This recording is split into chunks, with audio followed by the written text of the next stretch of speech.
Howdy everybody, say hello Aaron. Hi guys. Back in the kitchen, and it is grilling season, and even if it's not scorching hot out like it is now, grilling adds a flavor to your meat or your vegetables, and it's a cooking method that we love to use, and we use it year round.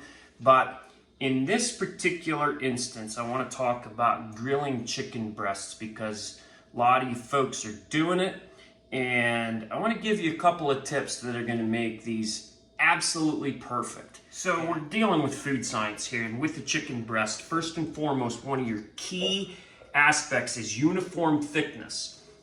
Now, I pounded these out, okay? I pounded these out to be totally uniform thickness, normal chicken breasts, and these babies are monsters. This is about 1.75 pounds between the two of them, all right? So first and foremost is you want uniform thickness. This portion is usually huge. Pound that out. I'm not going to show it here. I did an entire video about pounding your breasts.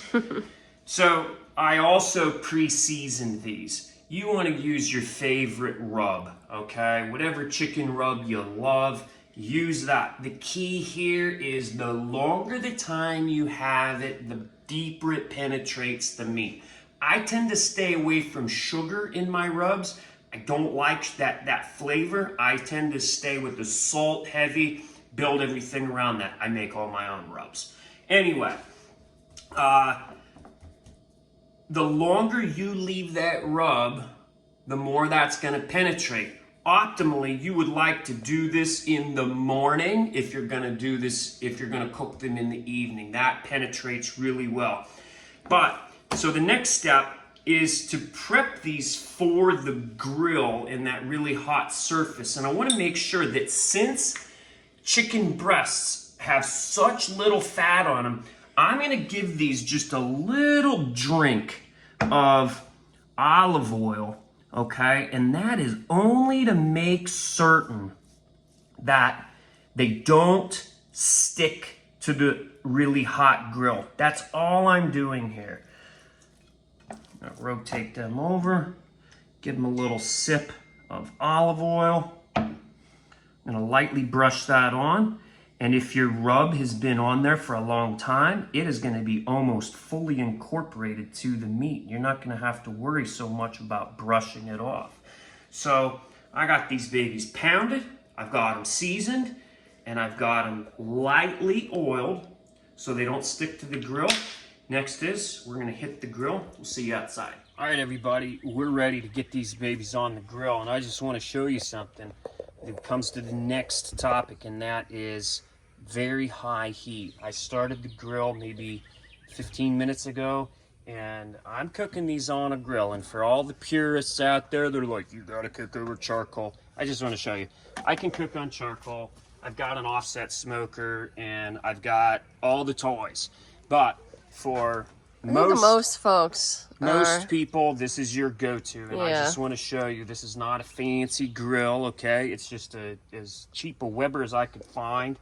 And but what I do have is I got that baby wicked hot. This is an infrared thermometer. I got that surface temperature about 800 degrees, all right? So temperature's key. You're gonna go hot and fast. That's why one of these little bitties right here, this is a digital instant read thermometer. This is our go-to tool to make sure we're cooking our chicken breasts the proper way. So we're gonna go ahead and get them on, and then we'll talk about temperature here real quick. And I'm gonna leave this open. Listen to that sizzle, okay? Here, let's look at those. Oh yeah.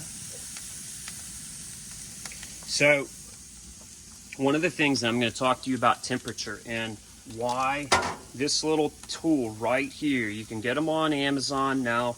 I actually started out with one of the ones that was like 30 bucks, 25 bucks or something, and I broke them, okay? I had like 2 of them and I broke them all, so I actually did shell out the $100 and some, and I bought the original, like really... Seriously? Yeah, Aaron's like cringing. back there. Yes, I did. But anyway, this is your tool. Even if it's the cheaper model, you're probably not going to use it and abuse it the way I do. So, temperature. I was talking about that lady coming to the farm. Temperature. Cook your chicken to 165 degrees. That's what the USDA says, and that's the way they say it. They say do it like that. Like okay? that? Yeah, like that. Okay. So, if you study microbiology, okay, 165 degrees is the point in which like 99.9% of any bacteria is killed within like a second, within instant, okay? However, if you back that temperature off, let's say to 150 degrees, 99.9% of the bacteria will be killed within like 6 seconds, okay? So it's killing all the bacteria. It's just a question of how long it takes, all right? So you can still cook a piece of chicken to 155 degrees. I pull mine at 150. Do you want to not explore the outer reaches of the universe with food safety? Fine, 155. But if you do this to 165, and if you've been doing it to 165, you've been overcooking your chicken, and once you cook it to 155, 150, and you eat it for the first time, it is a born-again religious experience, ladies and gentlemen. And ride that golden elevator to God's own penthouse in the sky. You are going to never eat chicken that is dry again. Okay, so what we're going to do is you'll see that I don't have my lid closed. Now, the temperature did drop on the surface here a little bit, okay? Temperature dropped to about 600 degrees, 650 degrees on the surface, but that's okay. See that? Look at that. Those marks. Now, I'm going to give that just a little bit longer. All right, we're about ready to flip. I probed them, and we're at about 100 degrees, okay? More, actually. It's time to flip.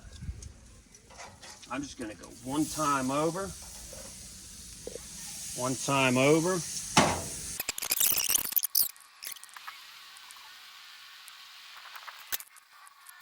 Okay, there's one more point that I want to make here, and that is about flipping, all right? Some people have, this is a great story. I was talking to somebody about grilling a steak, and he's like, oh, I only flip it once. I'm like, well, that's insane. And you would have thought, so I'm going to go ahead and flip these real quick, okay? So, and I was like, well, that's insane, man. You want to flip those babies about every 30 seconds to make sure the heat distribution's evenly coming through the piece of meat. You're basically burning the outside to get the inside cooked properly. I swear to you, man, you'd have thought I called his sister like a hooker or something. It was crazy.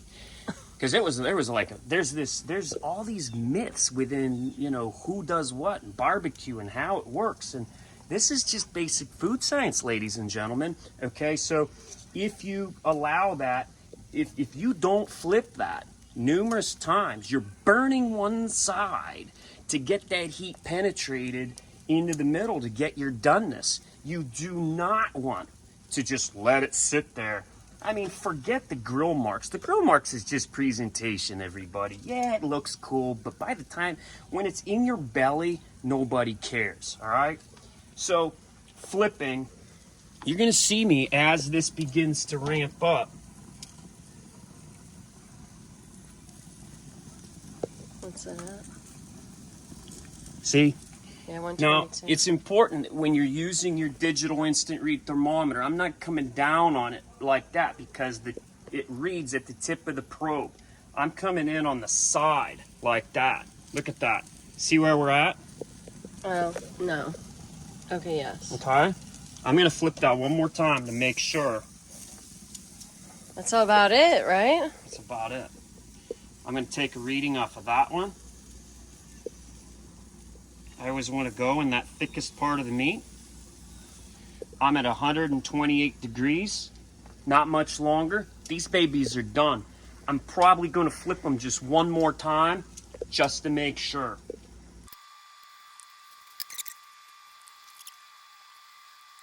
All right. Thermometer says we're there. I'm going to give them one more flip. I'm going to take another temperature reading right over here just to make sure there's a nice thick portion. It's still coming up. There, we're done. All right, we're gonna pull them.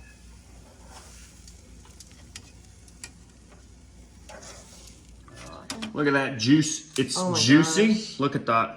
Look, see that juice coming out of there? Can you see it? Yeah. My fingers is getting hot, so see how juicy that is? Okay? Now, baby, I'm gonna give you the nibble. Let's see. See, how did I do? I'm not big. I need smaller bites. Yeah. Yeah, right? Yeah, right? Isn't it amazing? Oh. I won't talk with my mouth full. All right, everybody, we hope that really helps you out in the kitchen. You're going to knock this out of the park. Once you start trying this, Yeah. you'll never go back to the way you've been doing it. And so, hope you enjoy. Take care. Don't do that. What? Don't do that. What? I know what you're doing. Don't do I'm that. not doing anything. I know what you're doing. I'm not doing anything. Listen to me.